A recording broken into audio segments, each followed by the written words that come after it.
there that was not up in the albums there. Oh, no, it's just a cover we did. Because we get bored of playing our own fucking songs every single night. So we slipped it in there. But the trick is, if you don't announce it, everyone just thinks it's yours.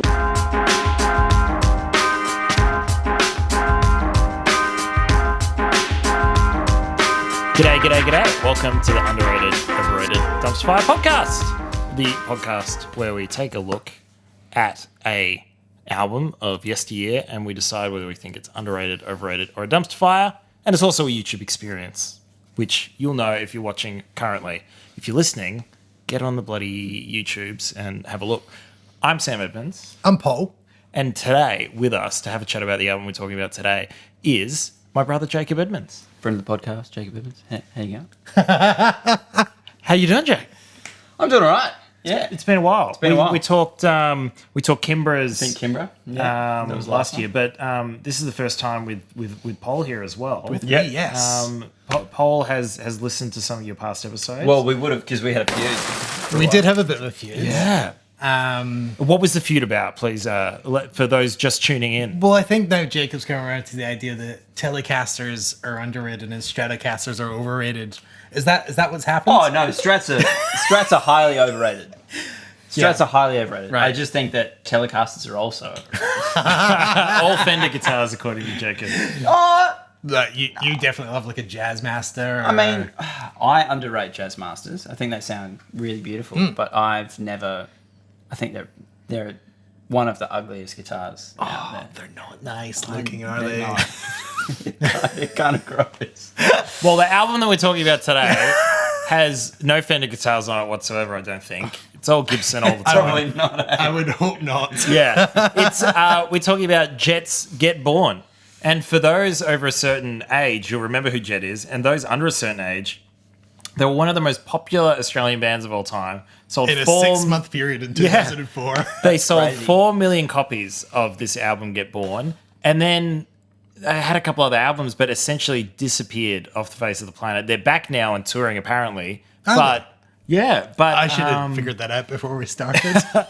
But yeah, they're one of the oddities of the Australian music scene. But Jacob, I know for you, this might have been the first album that that you started really giving heavy play to when we were younger. I think you're probably onto something. This is my Californication. Oh. Yeah. So Shout out to a couple of weeks ago when we covered that. Yeah, I was watching your podcast about Californication. I was like, oh, what's mine? It's probably this or Thirsty Merc's Thirsty Merc. I got them both. I got them both at the same time, possibly a year or two after they'd come out from one of those like $10 bargain bins. Yeah. Because they just like ordered way too many. At Sanity or JB Hi-Fi? No, it was one of those ones in the city where they just like sold. like so Dixon's many. or something like that. It was just and I think I got that one, but I don't know if I bought it. I think Mum might have bought it for me. Yeah. And I just like smashed it out. And I remember thinking this is one of the first like rock bands that wasn't introduced to me by you. Yep. That I've like gotten into, and I'm really excited because Sam's not into this, so like it's kind of my music. Yeah. I get it. Yeah. So that's my experience with it. There's a lot of nostalgia. Yeah. I know probably every lyric to every song every year. And what lyrics they are. Oh, mate. They definitely lyrics. They're definitely words. Words in a row. Yeah, the words in a row. What they mean. Sometimes to a melody. Yes, sometimes too. What was your experience of this album, Paul? Because obviously, Jet, that's like smack bang in our age range of like when we're starting to get into music. Yeah, smack bang in that early middle high school part. Yep. Where we were getting, into albums, and there was probably also the time where like, you got those flashbacks to like musical flashbacks where you were growing up and you listened to music that came out at the time, and then you were like, oh, I'm going to grab my dad's AC/DC record or whatever. Yep. Or in my case, dad's Rolling Stone tape, or, something along those lines, and somebody would buy you the Beatles #1s for Christmas. And then Jet comes out, and you're like, oh, this is great. This is like that, but now. But again, I probably know. I was very surprised when I put it on the record. I was like, oh yeah, I forgot about this almost. Yep. And chucked it on, and then from the very first can I just get one more try at that? Yep. I'm like, oh, I remember. I remember. And it was all the way through the album, I remembered. And then I put the follow-up album, Shine On, on when I was in the car. And didn't remember any of those it. tracks, And then they even did a third album. Even less. Like, I've never seen an Australian band at the heights of success that they were, just dip into and fade into irrelevance as quickly as Jet did. They really did an opposite Arctic Monkeys kind of where they started on top and then really kind of fell. Like really quick. And maybe we'll go into, as we talk about this album, I think the roots of its success are probably also the roots of why they maybe aren't as relevant today as they were back then. But it was a really big album. Jet, primarily made up of two brothers out of Melbourne, Nick and his other brother, who we definitely know the name of. Wow, geez, Sam, come on. Here we go. Personnel. Nick and Chris. Chester. Nick and Chris Chester. Cameron Muncie, who played lead guitar, and Mark Wilson on the bass and piano. They had some touring musicians with them that played organ and that sort of thing, but they were kind of a pretty classic, like, power rock kind of lineup, and they were playing around Melbourne. They had the classic rock kind of vibe and get up. And maybe we're jumping into this early, but I once at a Living In gig got mistaken for one of the guys from Jet. I was just standing at this Living In gig, and this person goes, "You're from Jet." And I've gone, "No, I'm not." No. And they've gone, "Yeah, you're playing Jet." And I'm like, "Nah, I don't." Throw out for 5 minutes. And I'm like, I'm going to go up there now. In 2003, with those hairstyles, I mean, that's probably a compliment. But it's not. But nowadays, I haven't seen that. That hair, you'd struggle to get recognised nowadays as a member of Jet.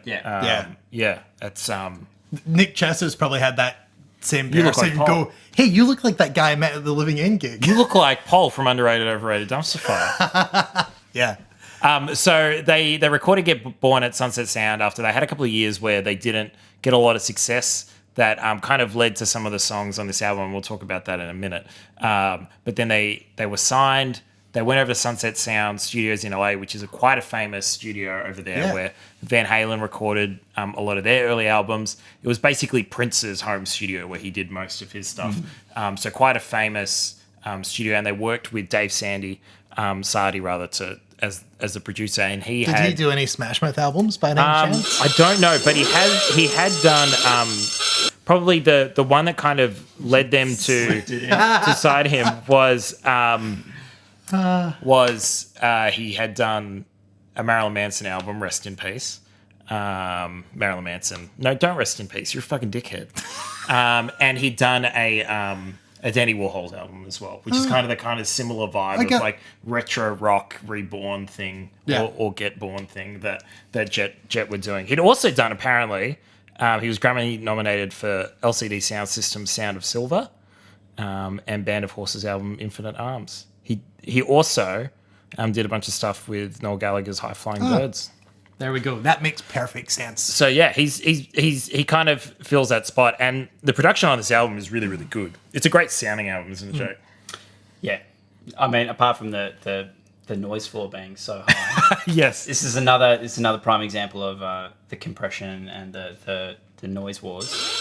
The loudness. How do they keep coming up? Yeah, it's like that's we keep jam. going from like 1990 to like 2006. Yeah, that's probably. Guess how old we are. But no, it is a great sounding album. And to be honest, the few slower, easier songs on it, you can hear the acoustic guitar. The harmonies are really prominent. If the drums aren't in it, I think it's one of the better sounding albums of the time. Especially, man, I don't know what they were playing the acoustic guitars on, but they're crisp and it sounds really nice. And apart from the heavy compression on that de-esser on a few of the notes that he's singing, even the clarity within the vocals is really, really lovely. I did notice, however, in terms of sound, the vocals are so high for a rock album, which if it's a band setting, the vocals usually sit a little bit more with the band. Yep. But this is yes, it's a rock album, and it's a primary like staple in the rock scene, especially in Australia. But I think that it did way more for the pop charts than it would have for the rock kind of charts, because the vocal was so loud and so punchy. You could sing all the songs, you knew every single word after you first listen.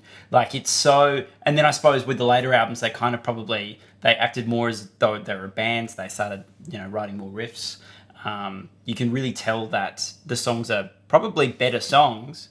But within this album, it's a little bit more pop, I think. It's a more of a polished production for sure. It's like we talked about Foo Fighters the other day, that sort of rock production where the vocals quite up front, I like to refer to as a Foo Fighters rock mix, because Grohl's voice is always quite loud and prominent, and that's just happens because of how arresting his voice is, but also they want to get played on pop rock radio. And I think this was definitely one of those. You spoke to the lyric, well, not to the lyric specifically, but you spoke to how the vocals, it was easy to understand and learn the words after a first listen.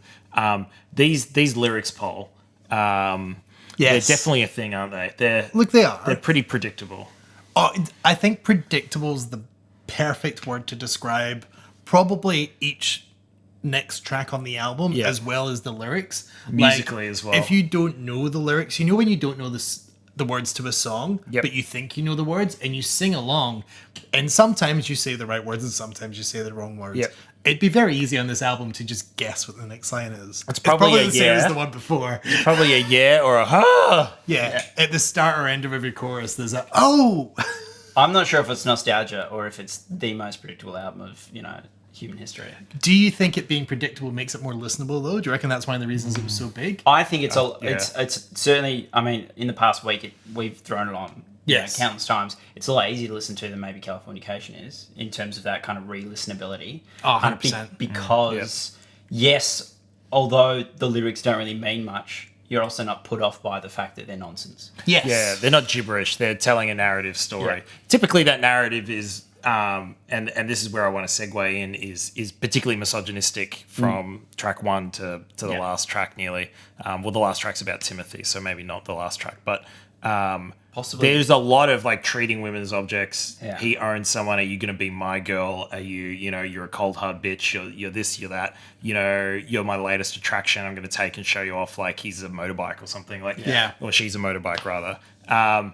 Which I guess they were aspiring to do like a Rolling Stone style, relaxed, we're rock and roller style, kind of energy. But I think Nick and the other lyric writers, they really underestimate the complexity of lyrics that the bands they're emulating actually ended up singing. And I think Jagger is a much better lyricist than I think he gets credit for a lot of the time. So I had to cleanse after I listened to this album a couple of times, and I put Sticky Fingers on. And something like Brown Sugar, that first track of Sticky Fingers, it sounds like at first pass or glance, it sounds like just a love song he's infatuated with an African American chick, but it's not. It's actually a talk about racial injustice and slave culture that persisted back in the day and still persists now. That he released in the '60s subversively. He's not. This isn't as basic as "Are you going to be my girl?" I think one of the interesting things in speaking of the popularity of the album, knowing where it was recorded and things, I hadn't thought about this previous, but I'm like, maybe there's a bunch of people invested in Jet being a big thing. Yep. And when you think about bands like the Stones, they grew up at a certain time, became a band at a certain time, were into certain music, went and hung out with a lot of different people, different cultures and things, and under, maybe there's still some white English boys, but that's where they're coming from when they're writing a lot of these songs. They're having different experiences. They're listening to blues and Delta blues, and that's how they're building. Yeah, we're inventing this style of they're music. They're named after a Muddy Waters song, for Christ's sake. But what happens in Jet is going to get compared to and has been compared to some of the bands that their songs sound exactly the same as. Inevitably. That's going to happen. And they definitely played into that with the marketing and how they looked and all that sort of stuff as well. But Album cover? yeah, The name after Paul It's McCartney gonna song. appear right here. Yeah. Right next to the other album that it's referencing. Enjoy that one. Actually, I've got Revolver over there. Yeah. Which And essentially I've got Get Born over here. yeah. and they're even named after a Paul McCartney song. So they what I think is interesting, so something I looked at when we did the Foo Fighters album, Dave spoke about like, I used to listen to these bands, and then when you're trying to find your influences, you go, okay, well, who inspired them? And you go deeper and deeper, and then you learn a bit more, and you get a bit more musically cultured. And you're saying Jet maybe didn't do that. No, you can tell very, very quickly. So like the first listen, you go, oh, that sounds cool. That sounds like such and such. Yep. The second listen, you go, yeah, it sounds like them, but it's not. Yeah. And that's where the lack of depth in the lyrics comes through. And this is really predictable. I could have written, no offense, Jet, it's a great album, but I could have written this after listening to a couple of AC/DC records, a couple of Stones records, and a couple of Beatles records. Yep. And maybe listen to a couple of Oasis interviews. Where they talk about copying those bands. I'm going to do a quick analogy for you, Jake, and I'd like you to talk. Do you think it's a little bit like when you copy someone's homework, that will work for that exercise, but if you haven't actually learned how to do the maths equations, if some point you're asked to do a second album or a second maths equation and you haven't learned how X equals Y and you were just copying someone for the first one, do you think that might be a reason why the second and third albums didn't take off? Because there wasn't anything else there, because they literally just gone back to the Stones. And... I think that they tried, that they understood what they did with this one, which was rip everyone off. And then they were like, actually, we want to be original a little bit, somewhat.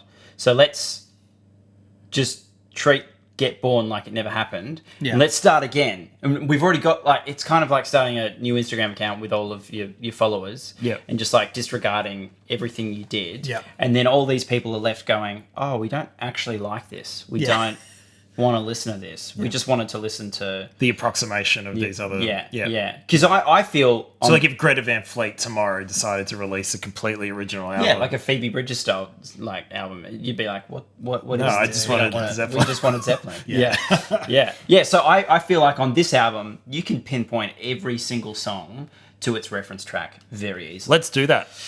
I mean, sure. Let's do that now. Here we go. Here we go. So, and here's an issue that is pervasive through the album. We're obviously covering it now. I'm really bad at this segment. Kyria told us before she remembers when she got this album and she was listening to it, and her father Steve, who we'll get on the podcast soon to talk about. Can't wait for I think he's keen to talk about Dark Side, so we'll have a chat about that. But she remembers him walking in and going, have you got a new Stones album? Or this is just the Stones. And so that was Kyria's gateway of getting into the Stones. But let's go through. She was her gateway drug to Keith Richards. Yep. So I'm not going to go last chance because it goes for a minute and a half. But Are You Gonna Be My Girl? Well known that this, there was nearly lawsuits that Lust for Life by Iggy Pop. It sounds essentially exactly I have no the same. idea how, you can't release an album like this today. Because with especially and Greta Van Fleet's a great example of that. Yeah. Your title track off of your first album cannot be this close to another song. It's crazy. A couple of years ago, Radiohead took up Lana Del Rey for redoing Creep, and I don't think they really care too much about the fact that she redid Creep. I think it's just the fact that she redid Creep and not any one of their other songs. Yeah. So they're like, well, why would you do that? We're going to get our money's worth from this. But you can't do that these days. With and so kudos to them for doing it 20 years before all of these these privacy kind of things came out. This is plagiarism. But before it was cool. Before it was... Yeah. So Rollover DJ, again, is a very Stone style kind of riff, a little bit AC/DC with it, how it pops. It's a little bit original. I want to talk about the lyrics on Rollover DJ because it's just they're Robbie just Williams, so inconsistent. Yeah, so he's rock DJ, isn't it? You've not even changed enough of the words. He's apparently it was written about how they were frustrated that they kind of missed. They couldn't write anything other than a Stones song. So in Australia, there was an era. I really like this album. I'm sorry. So there was an era in Australian rock, and I was talking to Steve and my friend Hanny, who are both of a certain age, that they remember seeing Chisel at the corner or Midnight Oils at the local RSL, and it was a pub rock scene before the Pokies arrived that you could go out and you could see a band any night of the week, one of these like Australian legacy acts like In Excess starting at the Enmore in Sydney. Like you could see all these bands just by going to a local pub. Pokies happened and dance music happened, and suddenly that wasn't as common, and so a lot of places that used to be live venues here in Melbourne started to disappear. Apparently Rollover DJ has written about Jet struggling at the start of their career to get noticed and get gigs.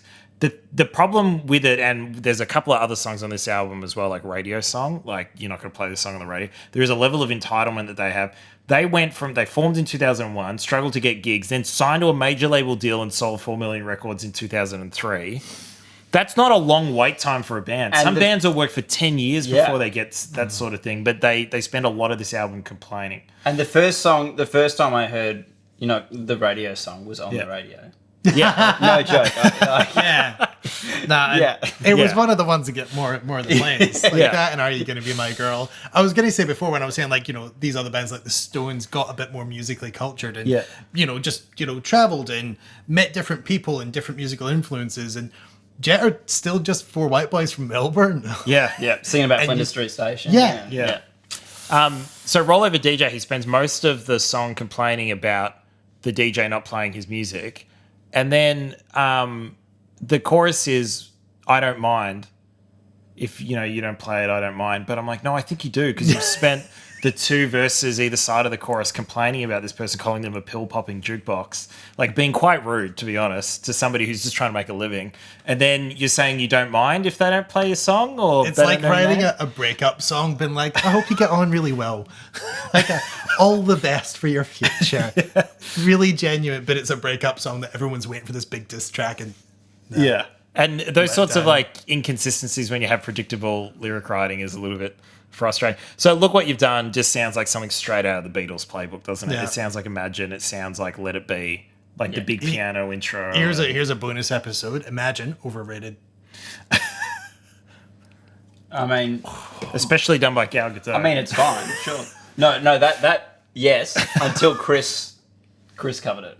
The pianist, the jazz pianist. Oh yeah. He made everyone, because he did the key changes in between. Oh yeah, because they all pitched it wrong, didn't they? Brilliant. Yeah. Shout out to Chris. So look up that one.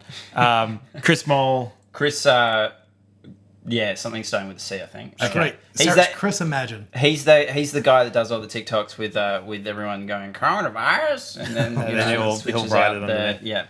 Makes it a jazz melody underneath. So Get What You Need, again, is another AC/DC style. That's an AC/DC riff. That is. Yeah. Yeah, it sounds like something like, Jailbreak or High Voltage. Move On sounds like Come Together. They're like the drum rolls at the end, like the way, and they really leaned into it on a production point of view to make this sound as vintage as possible. And I think when I was listening to this album, something that stood out to me a lot was you will have band members that have different influences, and you will hear them come in and out, and that's inevitable. People listen to music and they're going to try and bring that into things that they create.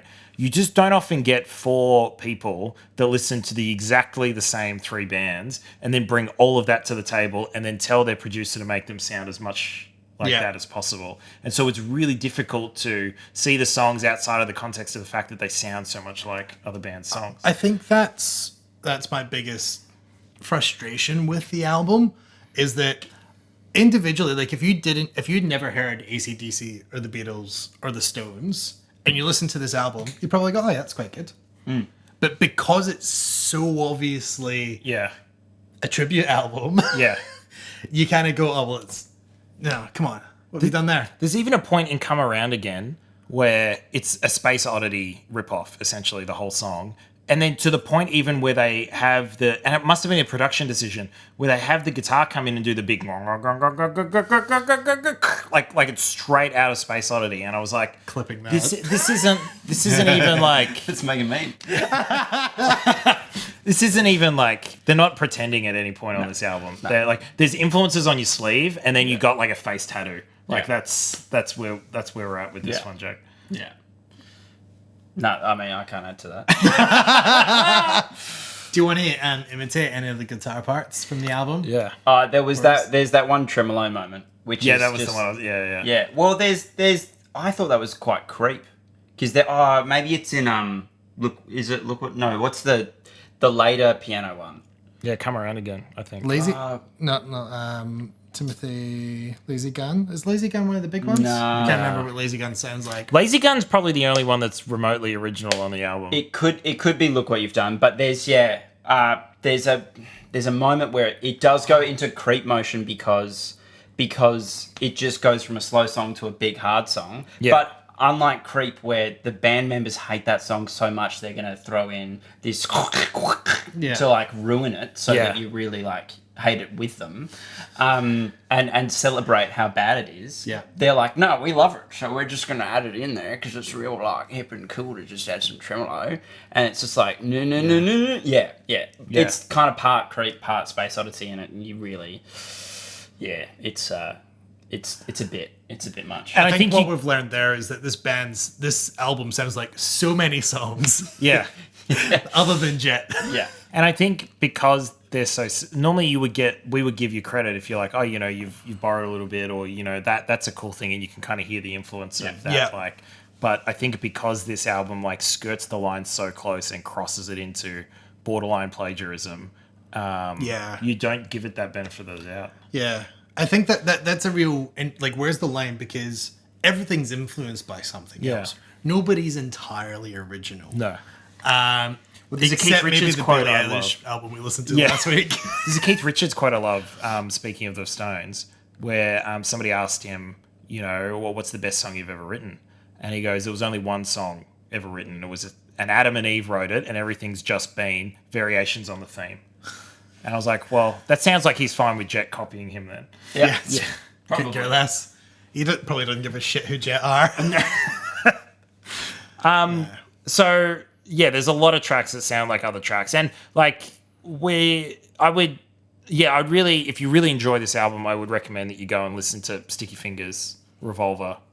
Not to be mistaken with the other Australian band, Sticky Fingers, who are also misogynist. Yeah.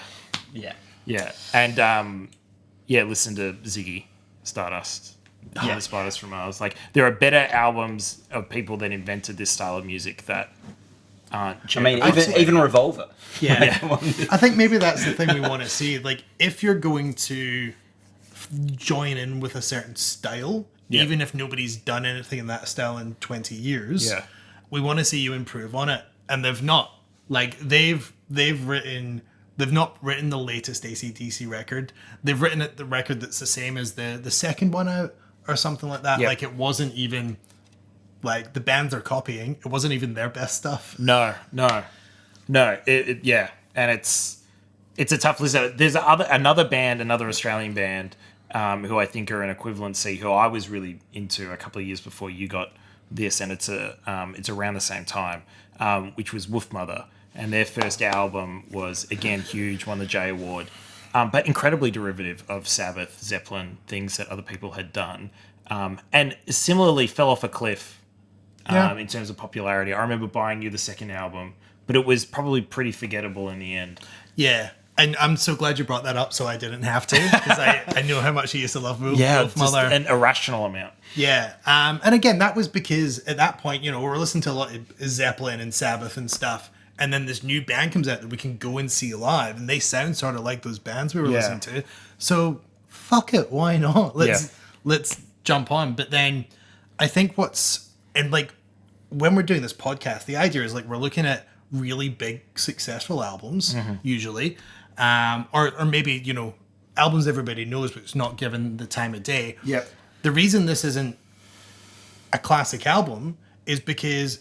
And you said, like, it's, you know, it's a tough listen. I don't think it was a tough listen. It was a really, really, really easy listen. Yeah. And that was the problem, because it was also instantly forgettable. Yeah. Like, I could listen to it all the way through and know all the words.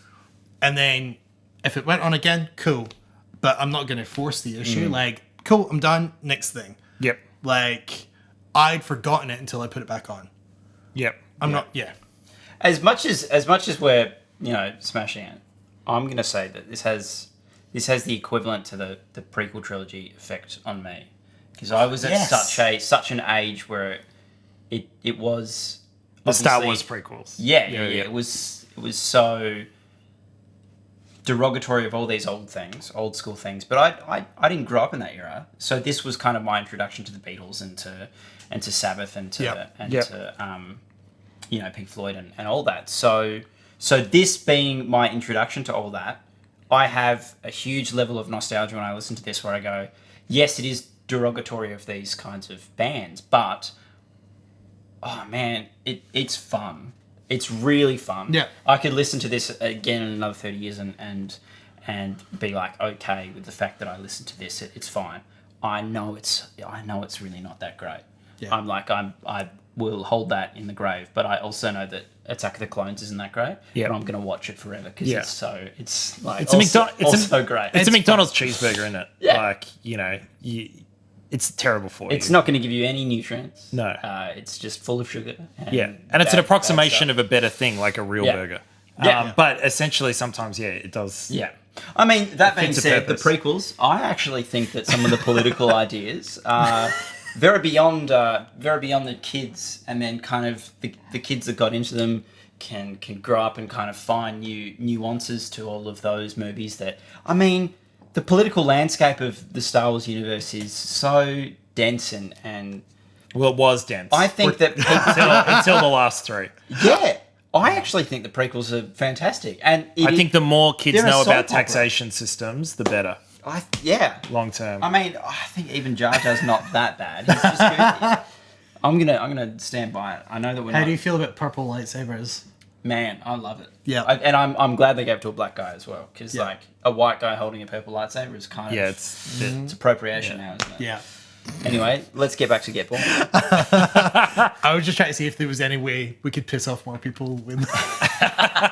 So Jacob loves Jar Jar. Is the takeaway from I don't love him. He loves him so much. I understand the relevance. He just understands how. Feel free to at us. So exactly what you would want to hear from a Strat fan. On that, and I think I understand sometimes it's hard to be this good at copying things, and I think the singles on this were like unreasonably catchy for what they were. Unreasonably catchy. So I do understand. And then there was something about it, like we had it on in the car driving up to Bendigo, and like you just pump it up, you can't help, you know. It's probably better if you listen to Sticky Fingers or Revolver. But I am going to get what I need. Yeah. The second half of the album, though, is a real struggle. I find a lot of albums like this, like debut albums, that have a few really big singles, and then back in the day, labels would be like, sweet, we're signing you, you got to release an album ASAP. Yeah. And so there'd be a lot of filler on there, and then the filler was like straight plagiarism on this. Yeah, and they really should have just come out with an EP. But back in those days, EPs were not... Yeah, which huge. Probably is what they would have done now, wouldn't they? Yeah.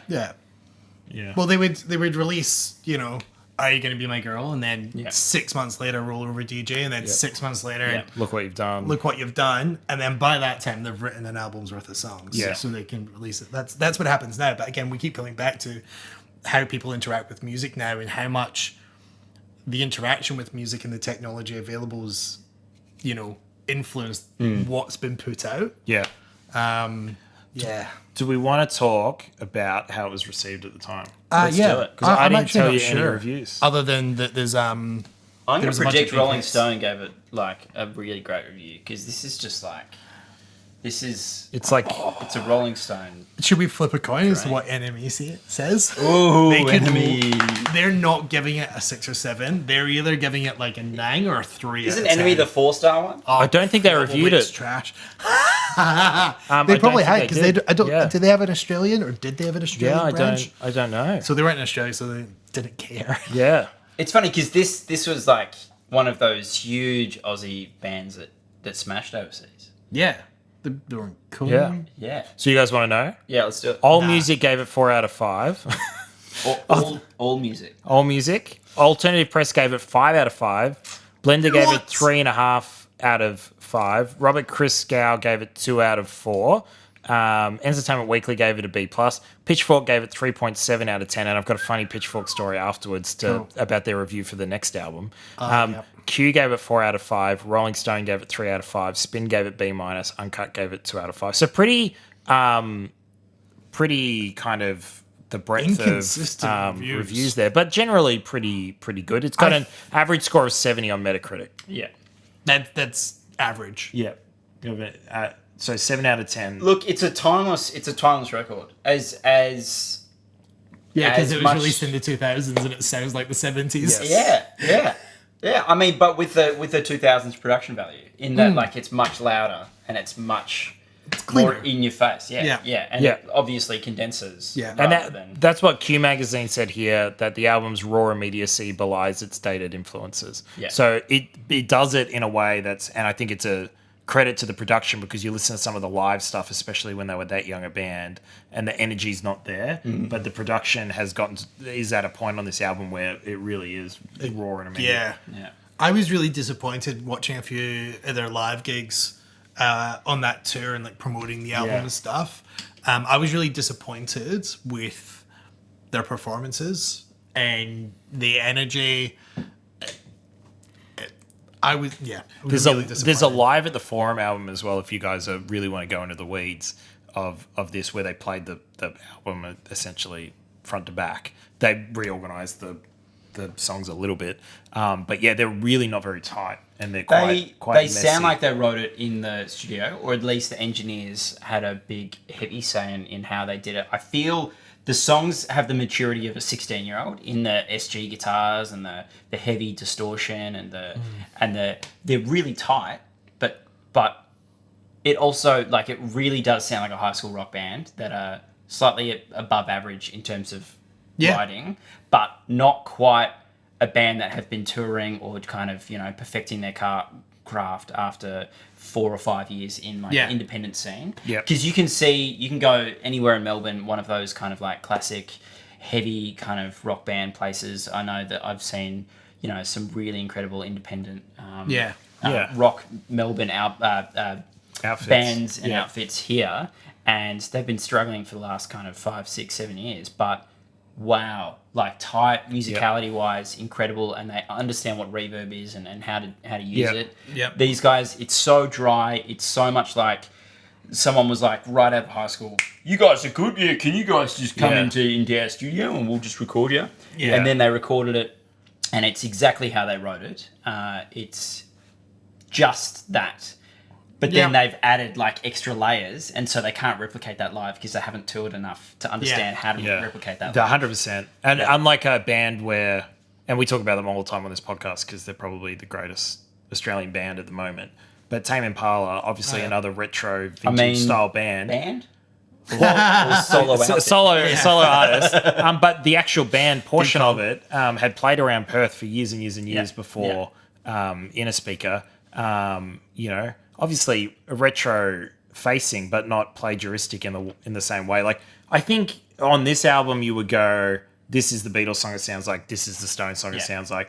On Tame Impala, people would be like, oh, it sounds like Pink Floyd. It's like, what song? And it's like, well, the vibe. The vibe. I think that's a big difference between, I guess, bands that are being creative with old stuff. And what I hear in that is that Kevin was like, I've got all these influences, but I've also got all these guitar pedals. And he's like, I'm going to switch this one on. Don't like the sound of that. I'm going to tweak it around.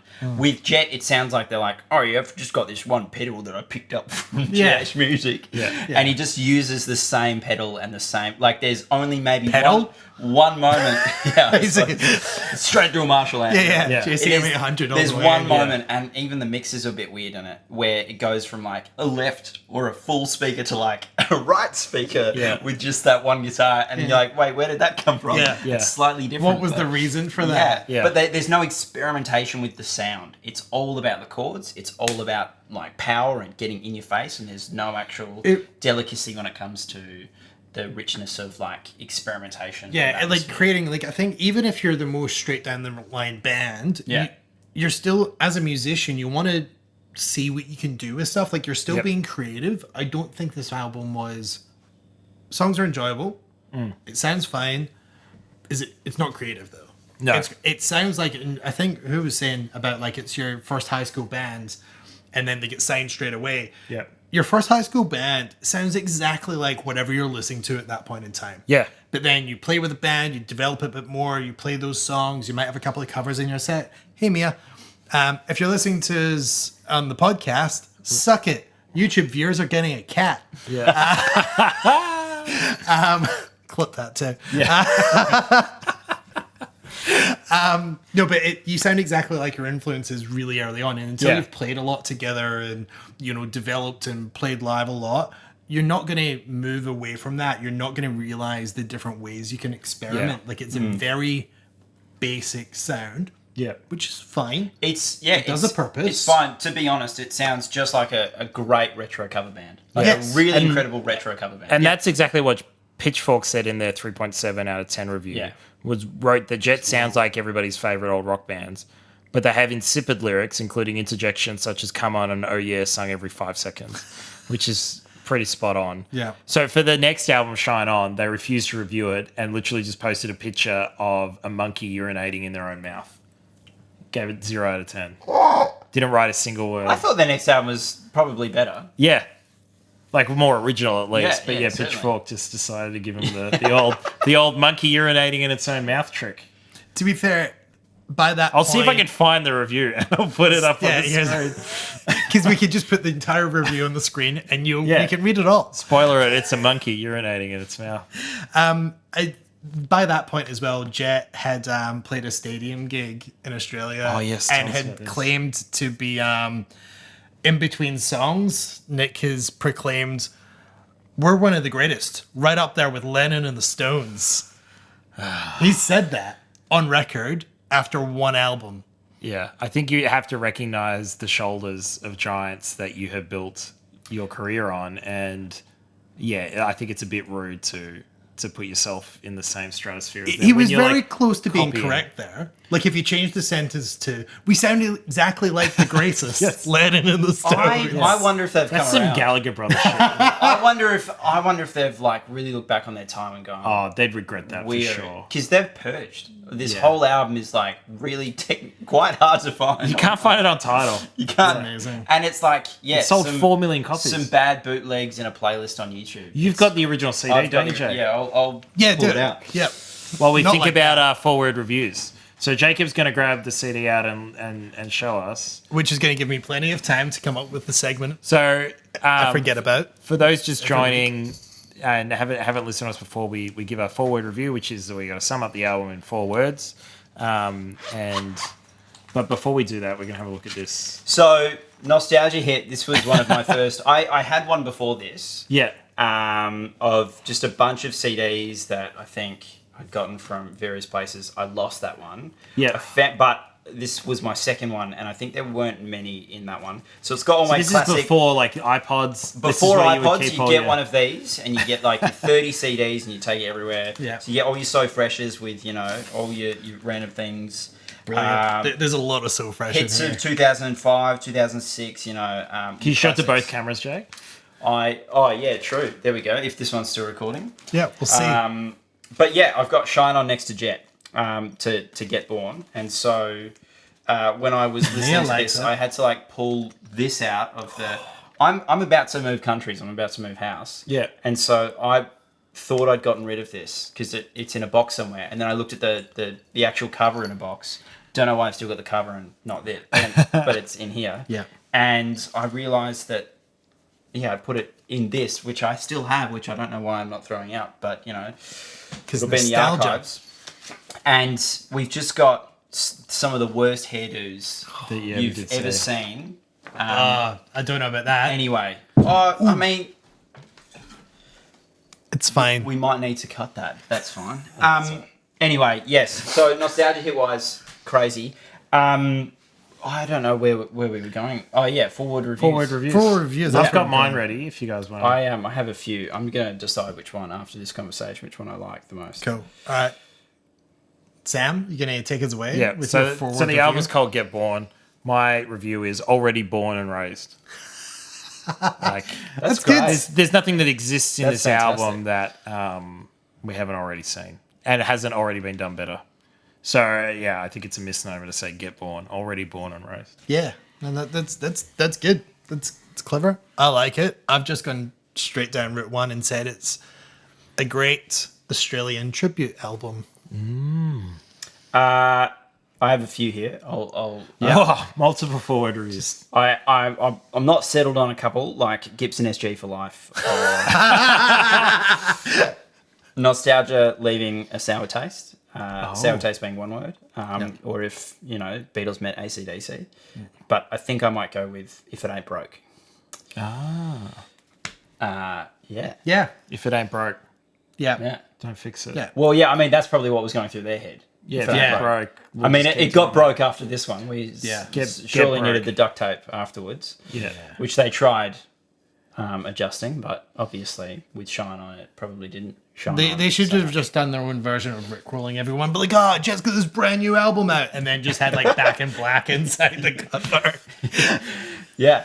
So now I guess we come to the point of the whole podcast where we decide whether we think it's underrated, overrated, or a dumpster fire. We do this every week based on reviews then, and now we've just kind of become familiar with the fact that this was pretty well received at the time. So, But average kind of 7 out of forgotten 10. now. Although you'll hear, are you going to be my girl on Triple M every other day? But apart from that, it's kind of been forgotten. But well, what do we think, guys? Do we think this is underrated, overrated, or a dumpster fire? Jack, what have you got? Oh, man, when I suggested this album, I really wanted a dumpster fire. Because obvious reasons. I've only ever done everything as underrated. But it's very hard to say this was underrated because it blew up. It was everywhere. It's all over the stations, It's everywhere. very well reviewed. And I could rip out a bass and go do do do do do do do, and people would be like, "Oh yeah, I remember that one." Yeah. It's hard to give this an overrated, but it is hard to give it a dumpster fire because I didn't want to throw it out of the car, and I don't want to get rid of my my vintage collection. I'm probably going to have this, packed away, never to listen to again. But I still can't get rid of it, so I'm just going to say it's overrated. Overrated. Yeah. I think you make a great point, and that it's hard. Like, it was easier to listen to this whole thing than Californication. Yep. Yeah. Really? Is it as good an album? It's a shorter album. Yeah, that's it. Maybe it was just done quicker. Yeah, maybe. It was over. It's like when you go to get like a jab at skill and they're like, this isn't gonna, and then they... Yeah, it's done. Rather than the one that has to go into the vein. Yeah, which takes a little bit longer Yeah. and more painful. So yeah, it was... See, I don't think it got glowing reviews, but it's probably still not... I wouldn't... It's a solid 5 out of 10, which is lower. On your must system. Yeah, like it's fine. But even without the reviews, you bring this album to anyone, Kyria, your wife has heard it, you've listened to it, we've all listened to this album. Like, I think other than Delta Goodrum's Innocent Eyes, I don't know another Australian album from that time that as many people have listened to and kind of cherished. Regardless of critics. If this song, Are You Gonna Be My Girl, You're a Little Party, the song comes on, everyone goes, oh, this was huge, wasn't it? They might not sing along, but they're like, I remember that one. Oh, shit. Or if a cover band was to cover it, it would go off. Yeah. Yes, this is going off at the local pub, isn't it? Yeah. This is going off. So I guess in that respect, it's definitely overrated. I don't think I'm prepared to give it a dumpster fire because it sounded fine. Like, it was fine. Yep. It was fine. 5 out of 10. Like, it was just, which I'm thinking about changing my scale already. And maybe... So last week, if you didn't join us, although you should go back and check it out, it's an hour and a half. I said this. No. So it's a 10 must system now with Paul. Yeah. Where everything at 10. starts at 10 and then he takes points off, but you've changed it now. I think we might do plus and minus 5 because I think that's when I say 5 out of 10, what I mean is this is the base level of what you should be doing. Yeah. You're a 0.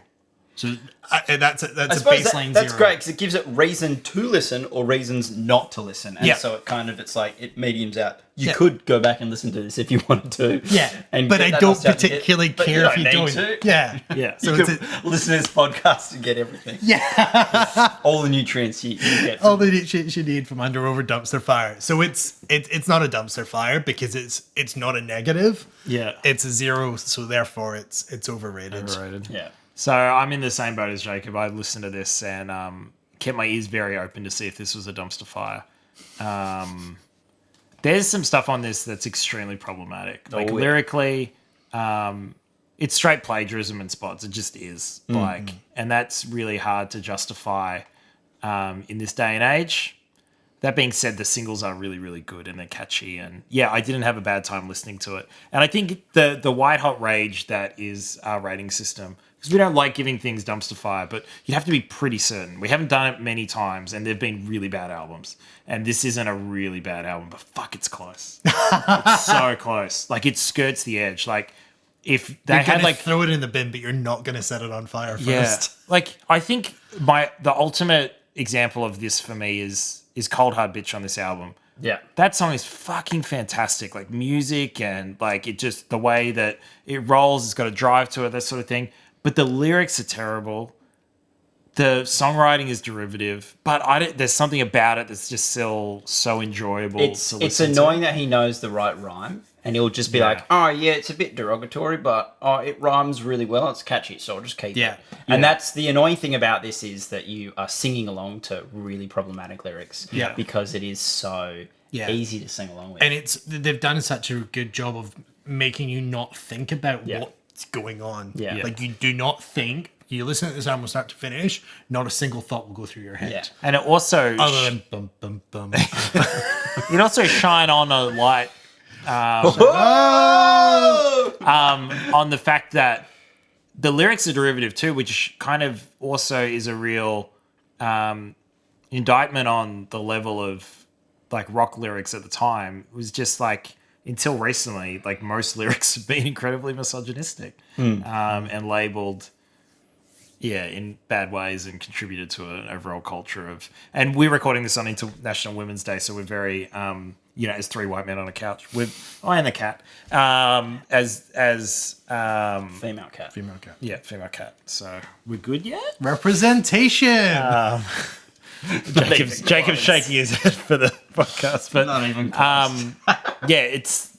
I guess it's not unusual that there were those sorts of lyrics happening, but yeah. It's real close to a dumpster fire, but it's not for me. It's overrated. Yeah. Cool. That's three overrated. Three overrated. overrated. We never disagree on this. I can't remember the last time we disagreed. I know when we're going to disagree. Okay. Oh, yes. We've got that one Sam coming and up. I don't know if we've ever agreed. Maybe. Gambino, we disagreed. Yeah, I said that was overrated. Yeah, and I said it was under. And then Kimbra. I said that was... No, I thought that was underrated as well. You've changed? I said it was underrated. You said it was overrated. We're going to clip it now. Stop giving me work. But no, that's fine. I can do that. I can. To be fair, right before this, Sam was like, "Oh, but maybe you can edit this one," and I've forgotten that up until now. It's just gonna be that gif of Sam making the guitar noise every time we've asked to put something up on the screen. That'll get gifted. So that's us. That's three overrateds for Jets Get Born. But let's do the last segment of the show. What have you been listening to lately? So, Jacob, what have you been listening to lately? Probably your own music. A lot of it. Yeah. Tell us a bit about that. I'm writing and recording an album Yep. with a sound engineer mate of mine. You should get him on the show at some point. Yeah, so He would be Backlane fantastic. Studios, Andrew Masudi. Yeah, Andrew Masudi from Backline Studios out in Williamstown. He's just opened up a whole new studio. He's a fantastic sound engineer from He's very good. From the Melbourne scene. He is one of the best in Melbourne. I'd say he's up in... He just knows. He just knows like what dynamic range is. He just knows exactly what needs He where. can hear a frequency. He can hear a frequency that I guess we all hear frequencies, but he can tell you what the dogs and frequency cats is. don't even hear. Yeah, it's crazy. So I've been, in the studio with him. It's the first album in that studio that he's recorded. All right. So And it's some of the first stuff that he's recorded. So we've recorded a few of the songs multiple times just to kind of make sure that it sounds good. Yeah. But we've tried every song in a different genre. It's going to be very different to this album in that, yes, it might be derogatory of a lot of other songs, but you probably won't get the references because if you've listened to Joni Mitchell, then there's only one song on there that sounds like Joni Mitchell. And so if you're a big fan of Joni Mitchell, you're probably not a massive fan of D'Angelo, but there's a D'Angelo track on there as well. Yeah. And there's there's references from pretty much lots everywhere. of different influences. Yeah, and where this album was ultra consistent. Yeah. I mean, every song was the same, wasn't it? Yeah. I think, so I've been listening to a lot of those. We've been trying to record a lot because obviously I'm about to move countries. It's been fun to kind of smash them out as quickly as possible so that he can just mix them on his own and I don't have to sit by and go, can you put some more verb on my voice, please? Other than that, getting back to the roots of what I used to like listening to, I've been listening to so much kind of hip-hop and R&B recently that I've forgotten what acoustic guitar is. And I've been on repeat the latest album by a woman called Billy Martell, I think it is. And she is, if Julia Jacklin met... or if Julia Jacklin was writing songs with Phoebe Bridgers. Okay. So it's straight down that kind of like really old school style with the new kind of folk. It's really beautiful. Yeah, nice. Great harmonies. Yeah. Very cool. What have you been listening to? So what have I been listening to? I've totally forgotten. The Larkins. Yes. They're a little Manchester indie band. I've said Manchester indie band. That's all you really need to know. Yeah. Like it's not particularly creative or inventive, but it sounds probably up the better end of that sort of scene. Yep. Give them a spin. They were pretty catchy pop melodies when I heard it at your place. Yeah. Just pretty straight down the line, catchy pop. Well played. Not like deliberately derivative. But good. So the Larkins. I find my problem with Manchester is they always try and walk it in. I think that was Arsenal. Oh, no, it's not. Damn. That's the problem with Wegner. He always tries to walk it in. I was on a shoot yesterday, and the other guy kept bringing that up in the conversation. I'm like, I'm going to try and do that here. But anyway, whatever. Brilliant. You're falling down Side channel. Anyway. Yeah. And nothing else. I went back and listened to Exile Main Street because of Jet. I think there was a certain part in Move On, and I've gone, what song is that? And tried to find it. It is a bit like that. The IMDb effect of like, what does that song sound like? Yeah, and then you go down the rabbit hole. Yeah, you go down the rabbit hole of that. And then playlists of new music that I can't remember the names of any of the artists. Yeah. So much so that this morning I was making breakfast. I said to my partner Sophie, she put some music on the speaker, and I went, can you chuck that on the telly so I can read the artist names? That's awesome. So I can look them up later. But recommendations. Give the Larkins a go. It won't take you long. And if you feel like some actual decent nostalgia, XL. Yeah. Perfect. Exile on Main Street. 2 hours. Yeah. Yeah. A tumbling dice off that is my pick off Exile. I love that song. So good. I've been listening to a little bit. The Weather Station released a new album called Ignorance, which is a cool jazz piano thing. She, again, like you can hear the influences, but they tend to change track to track. So there were some things that sounded like The National, and then there were other things that sounded like something completely different that I can't think of off the top of my head. Brilliant. But so give that a go. And Madlib, who must be one of the most like busy producers in the world, has released another album called Sound Ancestors. Madlib did a bunch of stuff with MF Doom, who sadly passed away a few months ago, on the Mad Villainy trilogy of albums that obviously quite important to hip-hop, but Madlib's been doing stuff for ages. If you listen to this Sound Ancestors album, but if you want to do a big deep dive, he did an album I think called Blue Note Records or something like that, and basically they let him go into the old jazz label Blue Note and just opened up all the vinyls, all the master tapes, and said sample whatever you like. And he did like an hour of hip hop chopped beats from all these old jazz records, and you hear a bit of like Herbie Hancock's Watermelon Man and chopped up, and but that's really cool. I think it's Blue Note or sounds from Blue Note or something. You'll be able to find it, but it's really good. So Mad Lib and The Weather Station, and that's what I've been listening to. So check those out, and if you've got some suggestions of what we should listen to, leave that down below as well. We've got a bunch of podcasts and videos planned for you guys coming up. We've got we had a comment. See, comments work. We had a comment a few videos ago that we should have a chat about Maroon 5's debut album, Songs for Jane. So we're actually going to do that, and I've managed to get Josh Olek, who is a Triple M announcer from North Queensland, to come on the show. So he's going to have a chat to us about Maroon 5 and try to convince us why he thinks it's one of the most underrated albums of the 2000s. Is it underrated, or is it dumpster fire, or is it overrated? You'll find out. So join us on that one. We've obviously got the big Hamilton one. We're building up to that, where Paul's going to sit Sam down and we're going to watch Hamilton. I can't wait. I'm going to watch it alongside. It's going to be a time lapse, isn't it? Because it's very long. So we've got that some live reacts. But yeah, if you have albums that you want us to have a chat about, leave them down below. Please comment, like, subscribe. Our socials are here as well. So follow us on Instagram. That's at @underoverdumpsterfire on Instagram and Facebook. You'll be able to find us and connect with us there, and we'll have lots more coming up. But that's it for me, Sam. And me. And thanks, Jacob, so much for joining us. Thanks, guys. It's been a pleasure having you on. Next time I see you, I'll probably be in New Zealand. Yeah. Should be fun again. Great. Yeah. Awesome. Yeah. Virtuals. So till next time, we'll see you when you flip the side. Or whenever.